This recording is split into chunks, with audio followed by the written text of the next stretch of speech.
Welcome to the Business Success Strategies with Adrienne McLean. This is a 30-minute interview with successful business people who have been able to achieve amazing results with growing a business. Business Success Strategies is proudly sponsored by AdrienneMcLean.com, helping business owners with marketing and promotions with a specialty with public speaking. Enjoy today's Business Success Strategies interview.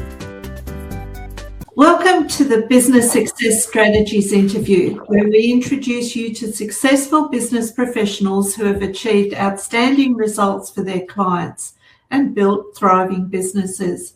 In each interview, we explore the strategies, insights, and lessons that have contributed to their growth and success, so you can apply these ideas to your own business. Thank you for joining us today. If you're watching on YouTube, please take a moment to click like and subscribe. It helps us reach more business owners and professionals who can benefit from these conversations.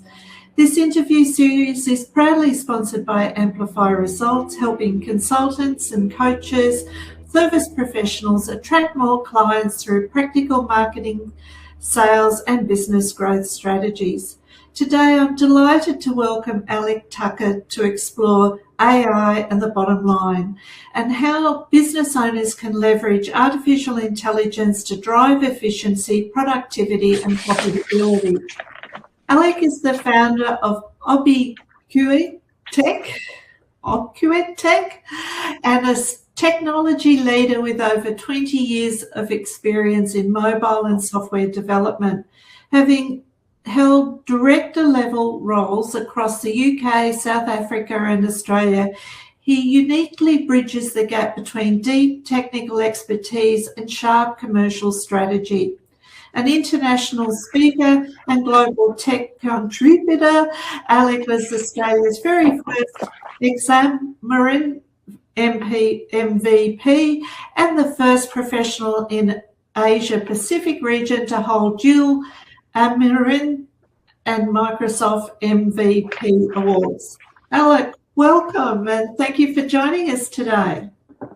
Hi there, thanks for having me. I'll just start off with that. It's a very good conversation started teaching people how to pronounce the company name. It's Obiquitech. Part of the thinking was if we make up a word, we can get the domain. It's from organic ubiquitous technology is the thinking behind it. Okay, well, thank you for the explanation.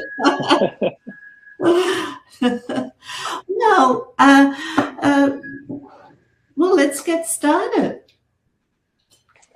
Okay, I'll just dive into the presentation and share my screen. Here we are.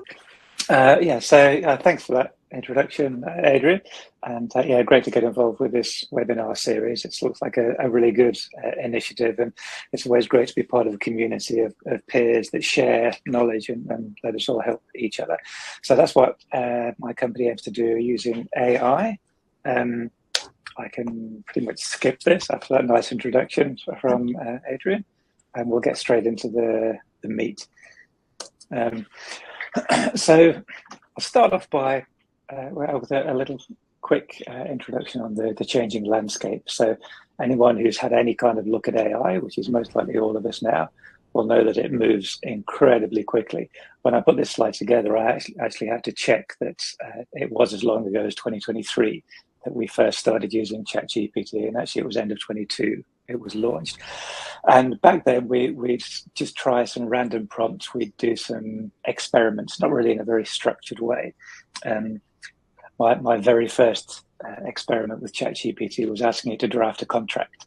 And I had a contract I was going to use, and I was really pleasantly surprised at how close it got to producing one that was really, really useful. But just to highlight the experimental side of it, then my second prompt was getting it to rewrite that contract as a country and western song, which was a very entertaining 10 minutes, and was surprisingly good at that as well. But now isn't it interesting how things have changed just in 3 years? It is, and I've listened to people give keynote talks at conferences saying, "I wrote this last night. If I'd written it the day before, it would be out of date by now." Right. So I was busy checking things this morning to make sure that that's not happening here.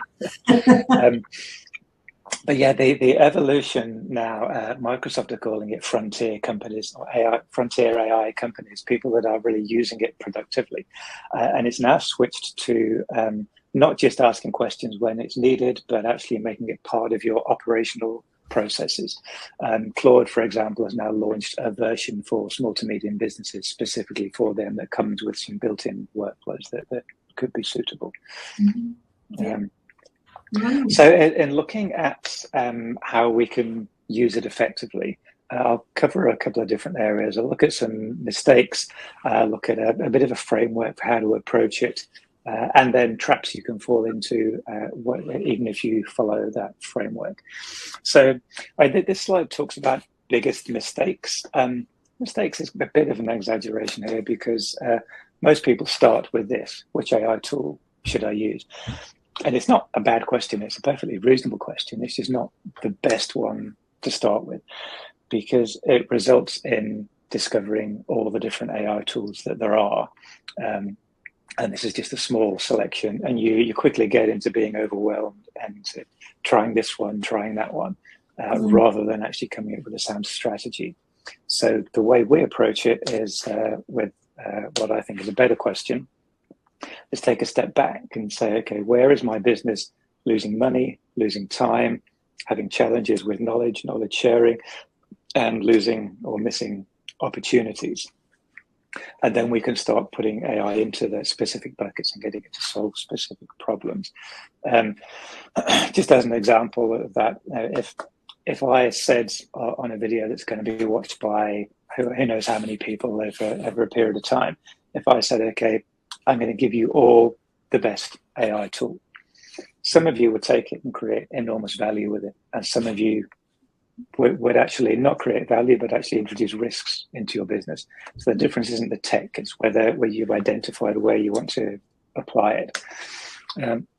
So at a high level, we can look at revenue, where you can use AI to either increase sales or try and increase the value of sales. If we look at time, then we can look at using it to decrease manual work, which by definition decreases the level of mistakes that people make. And that can increase capacity. As soon as you start looking at where you're losing time or time constraints, that's where you start to unlock scalability. Next is knowledge, making sure you've got the right bit of knowledge in the right place at the right time, in the hands of the right staff member in a digestible form. And then risk, which I'll probably mention quite a few times during this. I mentioned fewer mistakes, but anyone who's in an industry where you need to stay compliant, this is a big factor. And actually any industry, any business using this, you'll see as we progress through this talk why this is quite a big factor. Mm. Well, there's a thing about AI taking over and people are scared that it's going to be running the people. Yes. The focus tends to be, or certainly at the moment at least, is using AI to empower yourself and to empower your business. And actually the bigger immediate risk is making sure that you're one of the businesses that is empowered and not one of the ones that's getting left behind by those that are empowered. So that's a good motivation to kind of stay on the crest of the wave rather than underneath the wave as it comes crashing down.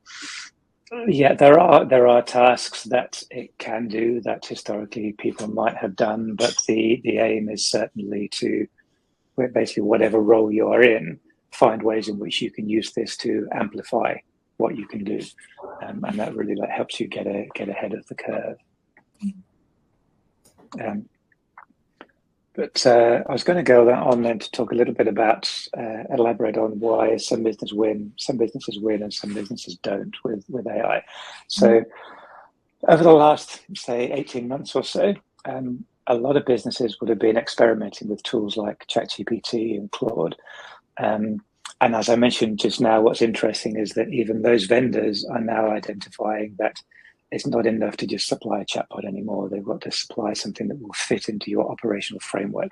So Claude now sells Claude for small to medium businesses, which has some flows and processes built in that you can then build on. Microsoft is doing similar things with Copilot. So yeah, a definite focus on making it part of business operations, not just a tool that you occasionally ask questions.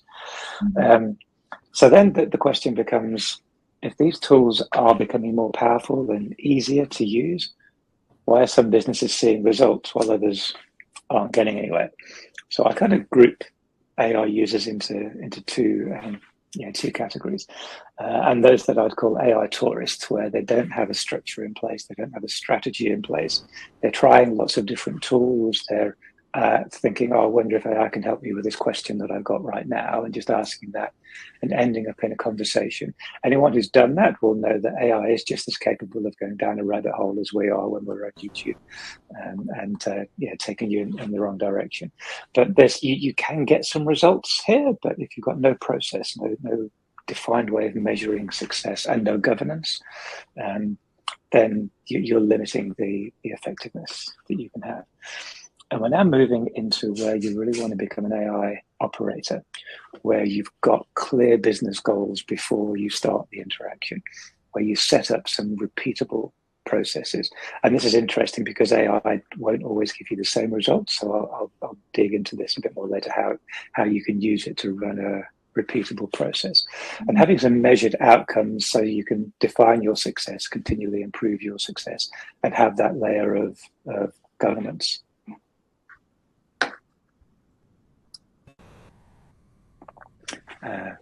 So move on to the next one. So start looking now at where AI can actually create business value. I'd be interested to know if this fits into the kind of structure that you use in your coaching, Adrienne. But I tend to say if an AI can't be placed into one of these zones, then you've probably fallen into the trap of chasing technology rather than chasing a business outcome. So I look at these as the kind of 6 pillars of running a business, from acquisition, which is where you're basically finding your prospects. Conversion is where you're turning those prospects into customers. Fulfillment is where you're delivering your product or services and making good on your promises. Retention is then giving those customers a reason to come back, a reason to stay with you, because that's a lot easier than finding a new one. The underlying admin that's required to run the business, and then the strategy that brings everything together.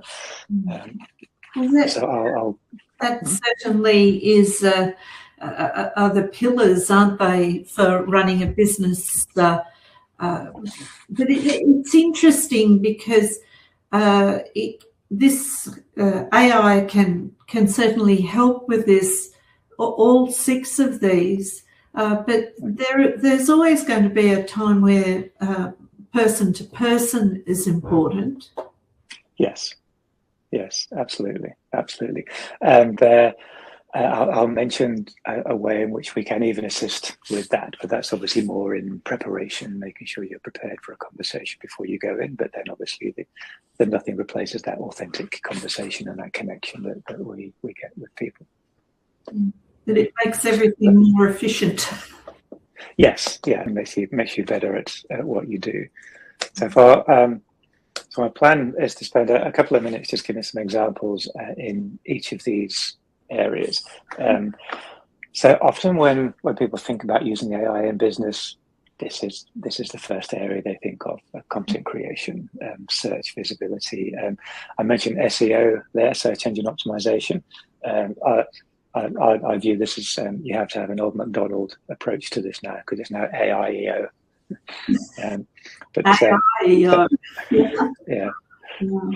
Because now I certainly go to AI as my first port of call whenever I'm looking for anything rather than Google.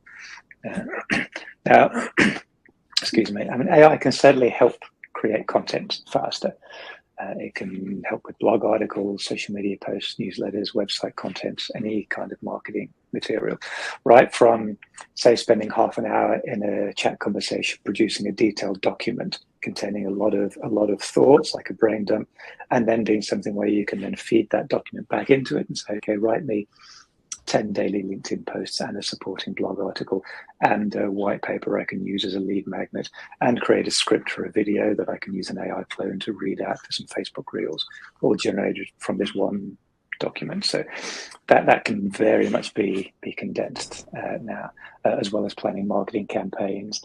But also, I've mentioned prospect research can help quite significantly with prospect research, depending on what tools you've got and what products you use for this.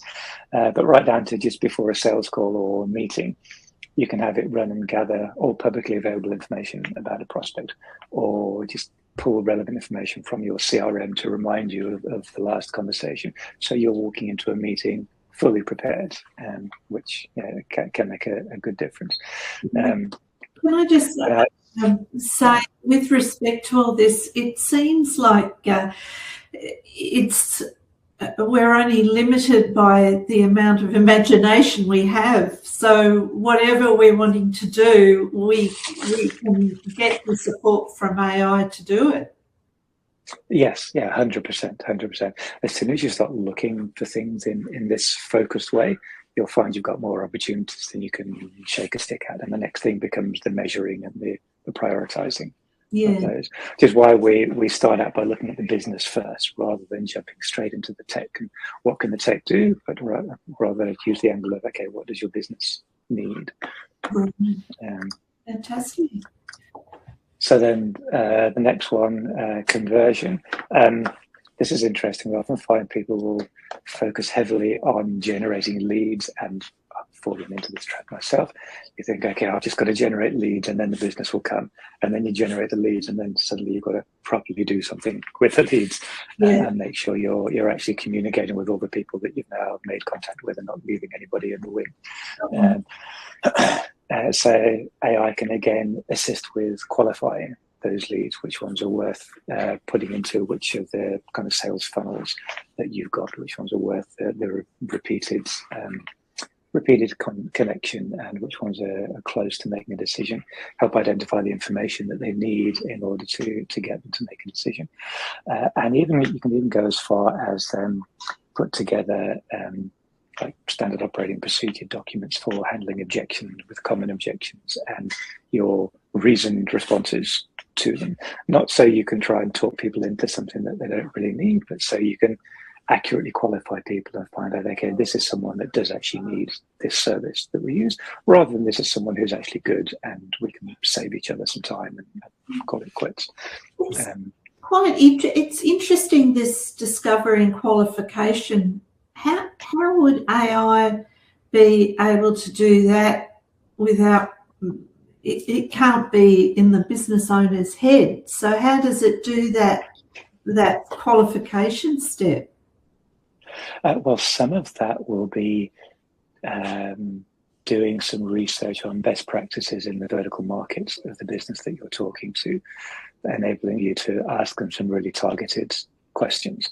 And then you're coming from the point of view of already being an expert in that vertical market and having some knowledge of business processes. Obviously, you're not going to be as much of an expert as the person who's running a business in that area, but you can certainly increase your level of knowledge that you're bringing to the table to help identify, in this instance, where they might have some bottlenecks, common areas where they might be losing time or getting using, say, junior resources to do menial tasks, when actually those menial tasks can be automated and those junior level resources can be built up through existing training programs and made into more revenue generating participants of the team. So there is quite a lot you can do and automate, including going and gathering all the information that's publicly accessible about that company. And that can be little things like, what does their website look like? How close is what are their calls to action on the website? Do they already have an AI chatbot on their website? So how close are they to being a frontier user of AI? So there are things you can scan for, but yes, to your previous points, you still need that connection, that conversation, that building of trust to actually take it anywhere. So then the making good on your promises.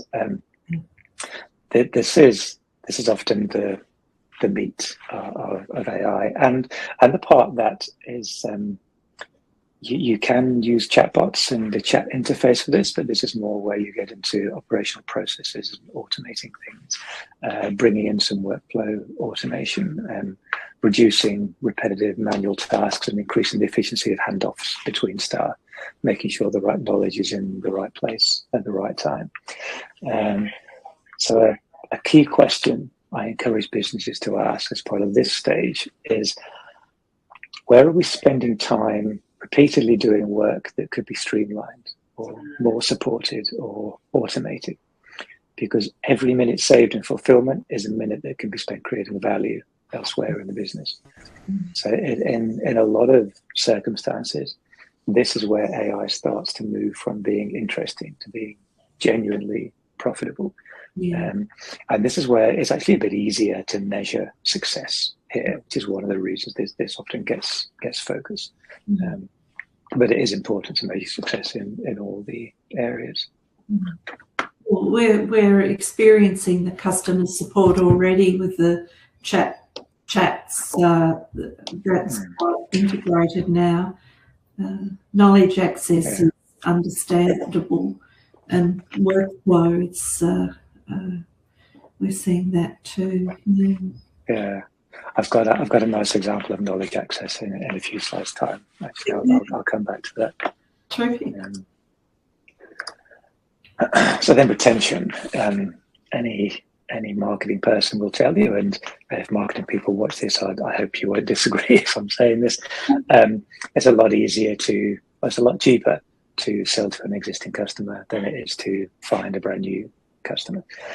So retention is all about maintaining those relationships, understanding your customers, creating reasons for them to come back. Now, again, this has a lot to do with the rapport that you've built from your person-to-person interactions, from the trust that you've built, and from the promises that you've delivered in the previous stage. But there are still a number of ways that AI can help here. It can assist with customer communications, drafting, scheduling, personalizing messages at scale, and helping you stay in touch more consistently. And this, if you've ever received an email from a company that you've dealt with before, and you can just tell it's automated, it'll say that it's from the person you've dealt with. It'll have a genuine sounding sign off at the end, but you can just tell that what's in there is just been pasted in or sent out by a CRM. And you feel a little bit disconnected, even if it's well thought out and it's a well structured flow and it's giving you the information that you need. You just feel a little bit of disconnect. Some clever, effective use of AI there can be pulling in specific bits of information and crafting those emails at scale and still sending out large numbers of them, hopefully not spamming people and breaching guidelines. But you can still send out more than you will be able to manually, even if you're just using it to draft them and then you're checking them and sending them manually. And that manual check is a human in the loop step that I do massively encourage still at this stage. But yeah, the business is seeing the strongest results aren't just using it to find more customers. They are using it to build these stronger relationships with customers that they already have. And this comes back to augmenting that person-to-person interaction. So then the fun part, the admin.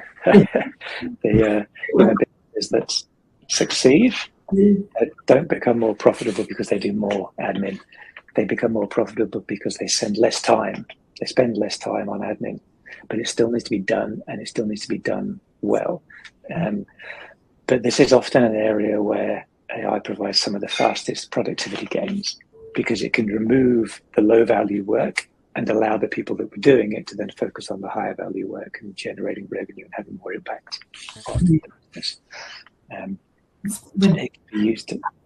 That's when it becomes really interesting and not scary so much. Yes, yeah, and you can get some really fascinating insights into your own business. You can build dashboards that give you a high level of like a CEO dashboard or a CFO dashboard. Can give you up-to-the-minute information plugging directly into your accounting packages.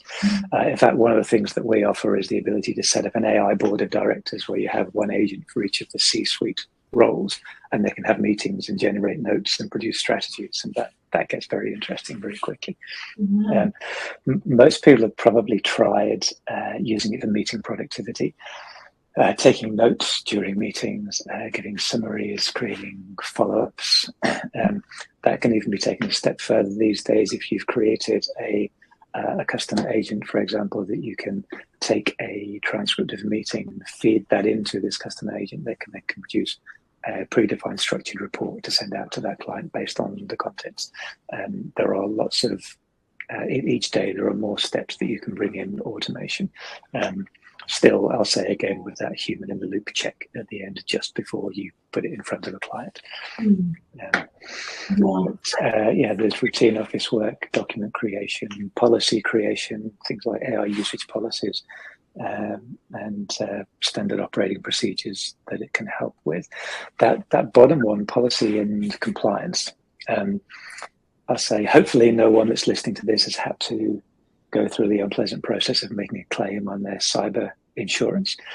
Anyone that has will know most likely very well that there'll be a number of prerequisites and controls that you have to have in place for your cyber insurance to be valid. If you're not careful, you can find it's not enough to have all those controls in place. You've got to show enough monitoring and proactive control over those to be able to prove beyond a shadow of reasonable doubt that those controls are in place and are active, rather than just being able to show a screenshot from 6 months ago where you set them up. And AI can really help get some processes in place and some regular monitoring that let you just provide an audit trail of these are the last 20 times this was checked over the last week to your insurance company. That just makes the whole claim process go a lot smoother. So you'll, as I said, compliance will get mentioned a lot during this, but it can be a big help there. And then strategy. As I say, with that kind of AI board of directors I mentioned, this can be where it gets really interesting. So those previous kind of 5 segments of the circle really kind of ask, where can AI create value? This one's looking more at how do we decide where to focus. We mentioned earlier, as soon as you start looking in this targeted way, you'll find more opportunities to use AI and you can shake a stick at. But this is all about, okay, how do I choose not only which ones are going to have the biggest impact, but which ones are going to have the biggest impact that are correctly aligned with the values of our company, that are correctly aligned with our mission statement, and then which ones are going to give us the biggest bang for our buck in the shortest space of time, and exactly what impact are they going to have, and what's that going to unlock as we progress. So a big part of what we do is looking at those opportunities and helping business rank them and create a roadmap for their implementation.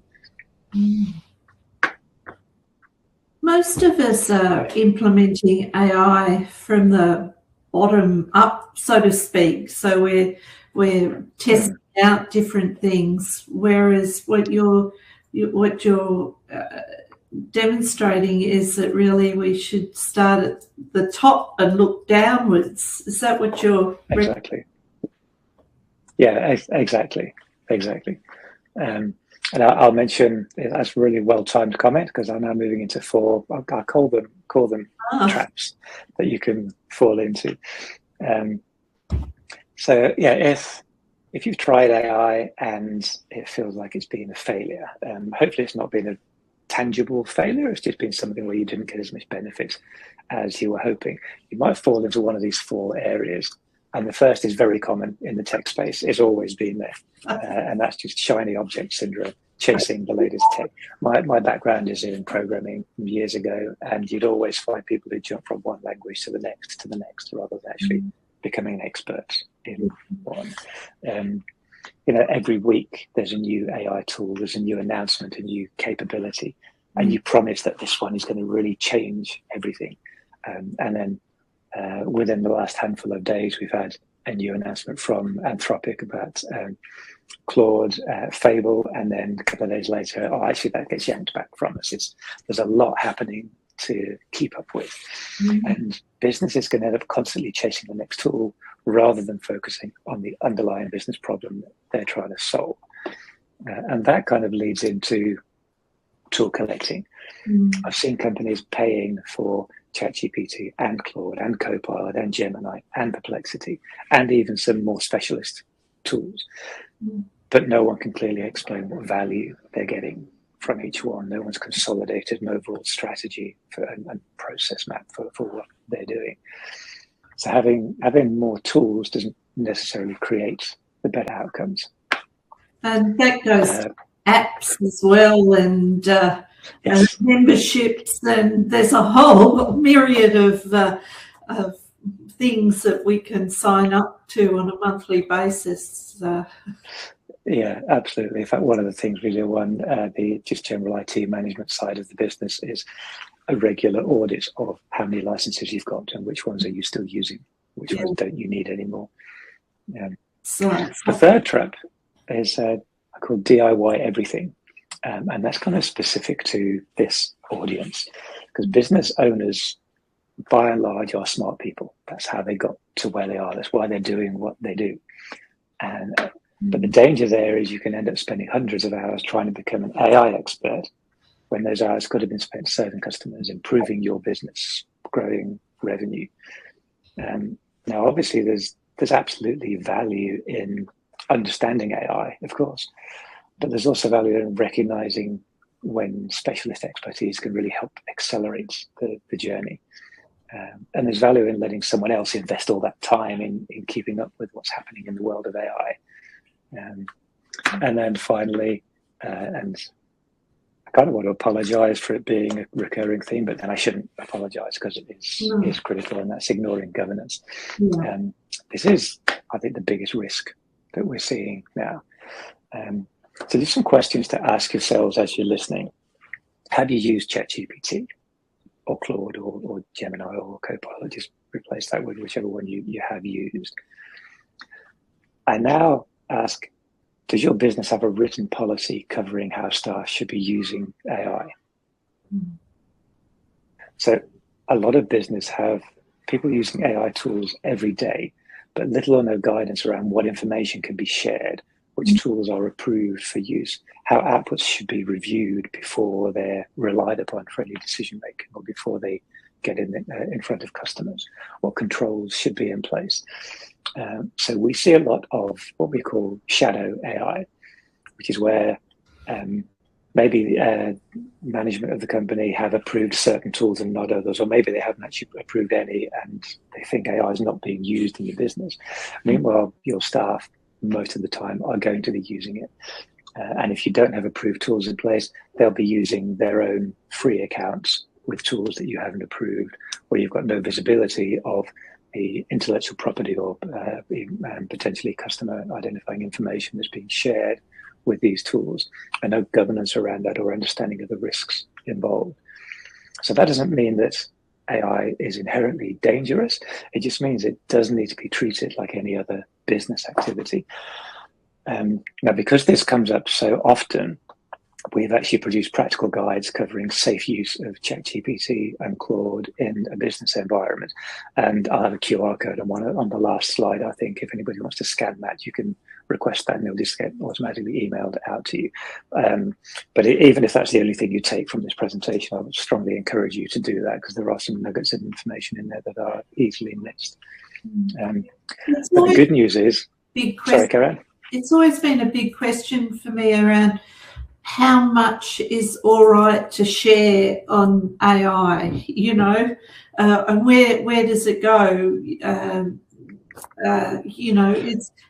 what I'm sharing on AI going to be shared with myriad of other people?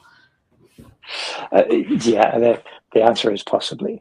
There was a case very early on, I forget now which of the consultancies it was, where one of them was doing some research on a client project and sharing confidential information, and the other one went to do a general search on the same company and got back the confidential information that the previous one had shared. So these days you can exercise control over how your information is shared, but it's a little bit disguised. The options in the settings screens, they don't say, don't share my information. There'll be a tick box saying, don't use my information to train the model, and that's what you need to switch off. Now, if you're on a free subscription, that might be disabled, which means you need to be using at least a paid subscription, if not a pro or enterprise subscription. But even then, there are situations where it still gets shared. If you've got that switched off, for example, then there is a memory cache that these chatbots maintain where your information is retained for a short period. And sometimes it's a bit longer than you might expect, because they call it a safety period in case you've managed to create a jailbreak and hack their systems and they want to trace how you did it.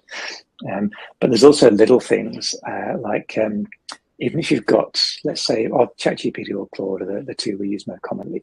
In both of those, even if you've got it set up correctly, so you've said, don't share my information, you've got it as locked down as you possibly can, see as you get a response, there'll be a little thumbs up icon or a thumbs down icon. And our years of social media has trained us to click those, right? If we're happy with the response or we're not happy with the response. If you go and click one of those, you're giving feedback to the model. That's an action that will be used to train the model. And just you clicking that will override all your privacy settings, and it will share sometimes just the prompt, sometimes the whole conversation, and have it be used to train the model. So if you've had what you think is a confidential discussion with ChatGPT, if you go and click that thumbs up button because you like the output, you've just removed all those controls. And there are nuances like that we try and cover in those guides that I say like too many to dive into now, including referencing legal cases. But yeah, they are very much worth going into. I just have one other question around all this. Do you have a favourite AI tool, or do you think one works better than the other, or are they all doing the same sort of thing?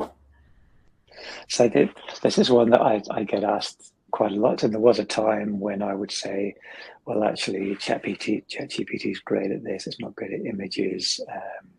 Nano Banana is great at images, or Midjourney, I'd have a long list and I knew which one's best at certain things. But that's where you can fall into that tool collecting and not having a strategy. These days, my advice is certainly when you're starting out, there are still those specialities, of course, but certainly when you're starting out, you're better off picking one and building up your context. You'll find if you're using, and I mentioned I tend to use either ChatGPT or Claude, Copilot if you're in a Microsoft environment already, that's got brilliant controls around it, so that's really good as well.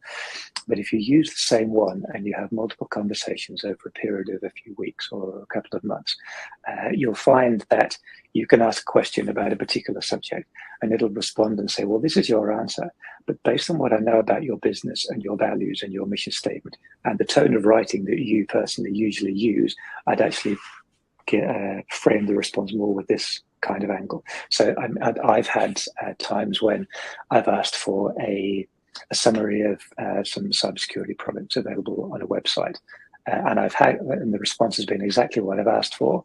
But in addition, it's created a usable business asset for me where it said, I know you offer an AI assessment. I know you offer a cybersecurity assessment. So I've structured this into an advanced cybersecurity assessment that shows you how to mitigate against all these hacker tools that can be purchased. And that was just from one question. I get a usable business asset just because I've built up that context. Yeah. Once you have built up that context, then we've got a process that you can go through to extract that context from one AI in a form that it can be loaded into another one. So then you can get more advanced to start using different ones for different specialities, different specializations, but you can give it your entire context before you start interacting with it. So that's the approach that I would recommend taking. Okay, wow, thank you. So I think we covered in the introduction that my focus these days is AI advisory. So I just want to cover when might you build something yourself, when might you buy something, and when might it be productive to use an advisor, because sometimes the advice is going to be do it yourself. So let's kind of dig into that a little bit. So some opportunities are small and are absolutely things you should try yourself. You don't need to pay someone like me to come and turn a 10-minute task into a 1-minute task when you can do that yourself. I'd more come in where if you've got a 4 or 8 hour task that we want you to be able to do in 30 minutes or something a bit more complex. So for things like drafting emails, for summarizing meetings, for generating new ideas for social media or blog content and brainstorming ideas, those are absolutely things you can do yourself with the chatbots of your choice. Hopefully all the security guidelines and privacy settings in place that we'd mentioned. Now, sometimes you will have, you'll be able to address a problem that lots of people have had before, and somebody's already written some software that solves the problem. Excuse me. For example, a CRM system, an accounting system, a marketing system. Let's say you're using something like Apollo for prospecting that has some built-in AI, then maybe that's the way to go. Maybe that's the recommendation. This is more complex than is worth building yourself, but there's already a solution, so it's not worth saying to an advisor, is there a better solution? If you've already, I mean, by all means, brainstorm and get confirmation that this is the best solution, but sometimes the answer is buy into a platform. And you've probably got some of these in place to assist with running your businesses already. But the biggest opportunities come with the more complex scenarios. Now, these tend not to be technology problems. These are the focus business areas that we've talked about before, and are often changes to process. Can you add automation steps into process? Can you take somebody who is currently spending their entire time doing repetitive tasks, and can you arm them with a team of AI agents, and they become the manager of those agents that are doing the task, and they're then providing oversight and making sure they're all getting done correctly?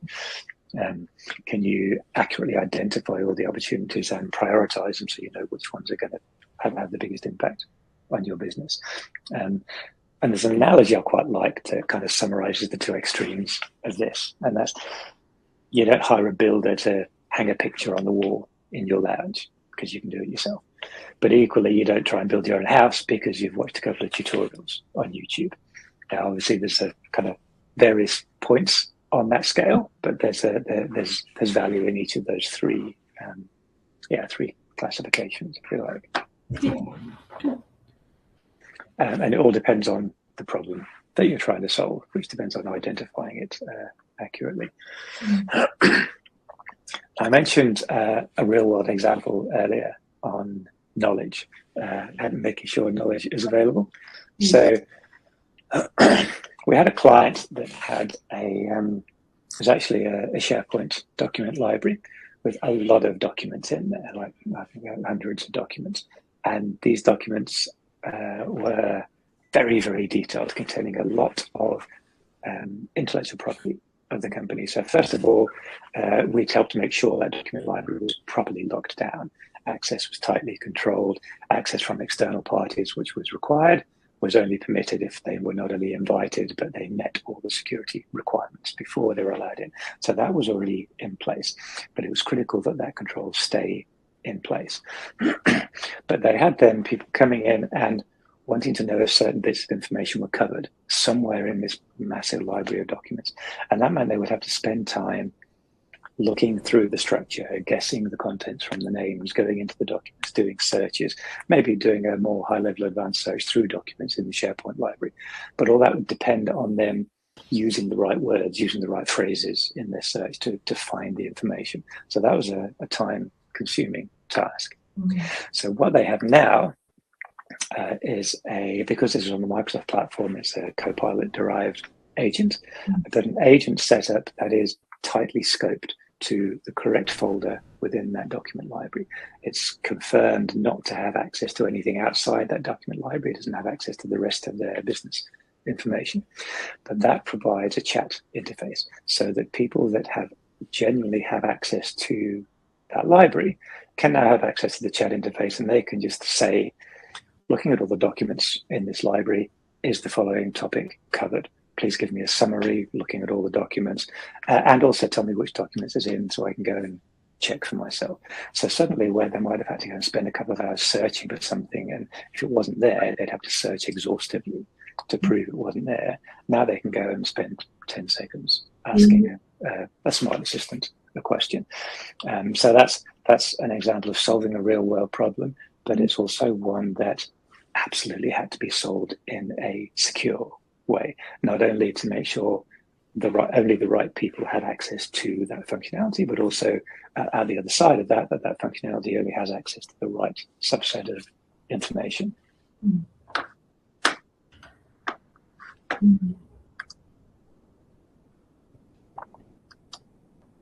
Sorry, I'm looking around. I've got multiple screens here with the presentation there and my video here and my notes here. So a bit of a first step on this is just to ask yourself a simple question each day, with a short amount of time, asking yourself this each day. And it can be as simple as, what did I do today that a system could do tomorrow? It could be a bit more involved, such as put the structure that we've talked about so far around this. Where are you losing time? Where are you losing or just spending money? Where is knowledge difficult to access? Where did this slow you down? Where are opportunities being missed? Where have I dropped contact with a prospect because I missed something? Or just, what did I do today that cost me time or money? Or where did I get slowed down by knowledge or opportunity? And you will be surprised how many opportunities start becoming visible. So that can be another takeaway from this. Ask yourself those questions, spend 5 minutes each day and document what your responses were over the course of a week, and then have a look at the opportunities that you've just revealed. And that can have a huge compounding effect in quite a short space of time. The problem is you don't know what you don't know. So, a business owner could be asking these things, but of course there's so much available now. It's extraordinary. Yes, yeah. And again, I know your comments are perfectly timed. So one question that I get is, if AI tools are becoming easier to use and more accessible, why do AI advisors exist? And that you pretty much summed it up there, Adrienne. On the face of it, this is a fair question, but I like the example I gave of hanging a picture on the wall and what you'd get a builder to do. If you're a business, you'll most likely use the services of an accountant. You don't do that because you can't use Excel. You use it because you need an accountant. You don't hire lawyers because you can't read legislation. You do it because you don't want to spend your time reading legislation and understanding it and keeping up to date with all the changes. You're hiring that level of expertise and experience and judgment. You wouldn't hire an architect because you can't draw, although that would be one of the reasons that I would hire one, but other people can. So that same principle increasingly applies to AI. The more it becomes available, the more options you get, the more tools you can easily be overwhelmed by, the more easier it is to go down a rabbit hole of using one particular one and not actually getting a productive outcome. That's all where this kind of high-level strategy and guidance comes into play. So the challenge isn't so much using the tech, although that is obviously part of it, using it effectively. But the initial challenge is finding where to use it and the how to use it, and focusing it all on what is going to bring the most significant impact to my business over a short space of time. So making sure you're talking about outcomes and not tools, making sure you're talking about profit opportunities and bottlenecks, and governance and prioritization, and that business value. The businesses getting the best results from AI aren't the ones using the most AI. They're the ones that are making the best decisions and using AI to help that. Interesting. So I've got a slide now where I talk about the approach that we take as a business when we go through this. And if we don't speak again, then by all means take this and use this structure. But you'll see on the following slide, there's a reason I'm kind of going into this detail. So I've been focused throughout this presentation on identifying opportunities, avoiding traps, focusing on business outcomes and not tech. But how do you turn that into a practical plan? So we have a process that we call an AI growth and profits assessment, and I'll just run through what the outcome of that is. That will give you an idea of that structure. So the first outcome is the identification of profits opportunities, what we call. Not every opportunity creates the same value. And one of the goals is to identify the areas most likely to improve revenue or reduce costs or improve efficiency or just overall strengthen the business. Maybe your business is in a good state, but you actually want to solidify the foundation before you scale. Or maybe you're at that point and you want to scale, and maybe you need help getting to that point. But those will vary depending on your vertical market and what stage of that growth life cycle you're at. The second is quick wins. Now, this is always an interesting one because these are often simple improvements that can be implemented immediately without a large project, without a significant investment, without a major organizational change, a small tweak. For example, for a lot of companies, you can make it like a small improvement to your conversion process can actually have quite a significant impact on the revenue generated. The third one is governance, that one I keep bringing up.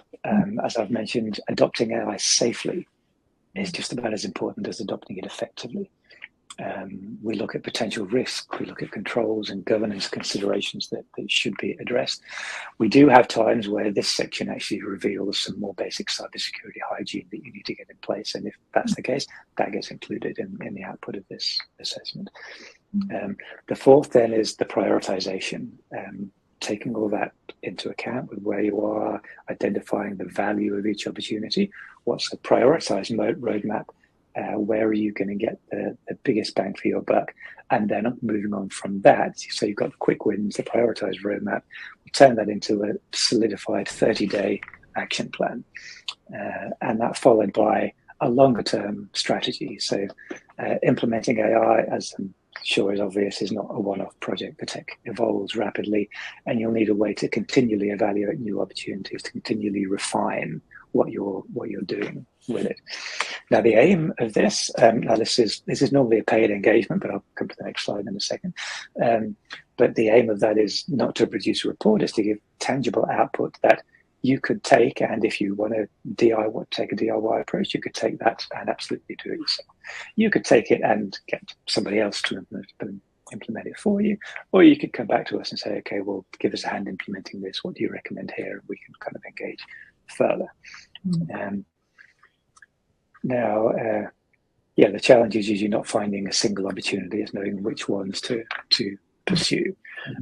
Now, one of the reasons I went into that detail, because I didn't want this presentation to be a sales pitch, I wanted it to be genuine knowledge sharing. But this is a bit of an ask on my part, and that is, we've recently been through quite a comprehensive process of revising and updating that assessment process. And when I have my marketing conversations with Claude or ChatGPT, it often comes back and says, why don't you give an example of, for example, a local accountant found that when they took such and such action, they found one of their interns saved this many hours and that was worth this much value. And that's a great case study to use as an example. And I'll look and say, that actually looks reasonably realistic. Those numbers look realistic. But there's no way I'm going to say to anyone that I've done something that I haven't done. So the position we're at now is finished the revision of this assessment process. I'm looking for 2 local businesses to run through this assessment process with all the fees completely waived. You would still get all the outcomes that we just talked about on the previous slide, but in return, I would get some honest, kind of unfiltered feedback on the updated process, and I would get some sound bites, some quotable improvements, some case study material that has been uncovered through those assessments. And I'd like to be able to quote that, but that cannot absolutely be anonymized if you partake in this and you don't want your name on it. But I'd be looking for companies that are willing to come to the party and are keen to actually spend a little bit of effort finding out how they can improve their businesses using AI. So I'll leave it at that. If that's something that sounds interesting to you, then scan that QR code. It'll take you through a short kind of application process. and then we can take it from there. And I'll move on to the next slide, but that's QR codes there again, if you did want that. And I'll just close off here really for any questions. That top left one will take you through a process that will automatically email you out those two safe usage guides, one for Claude and one for ChatGPT. I believe we've got the ChatGPT one going through an update process as we speak, so it's possible that in a week's time you'll receive that update, depending on when you scan the QR code. We've got this book to explain AI to business owners that you can get a PDF of free of charge with the bottom one, and then the application process with the top right one as well, and my contact details. So I'll stop blurting out information now and see if we've got any questions or any points of contention with what I've said. Well, Alec, there's so many questions. I don't think we've got enough time in the day for them. So I'd just like to thank you so much for sharing those details. It's absolutely mind-blowing about what's available and how to approach it. And I really appreciated the approach you took about taking it from the top and going down, because I think with AI we play with the tools, but it's not looking at it strategically, I suppose. So thank you so much for joining us for the Success Strategies. Yeah, thank you. Absolute pleasure. I love being part of this series. Like I said, I really enjoy these small to medium business networks and the sharing of information. Like I'm part of a nationwide group of CTOs, and the value that I get from that, just sharing best practices and hearing common problems, it just adds so much value. So yeah, absolutely happy to support this initiative and encourage everybody to come and listen to all the other webinars in the series. Okay, well, thanks for joining us, and thank you to our guests for joining us too. Bye for now. Thanks, bye.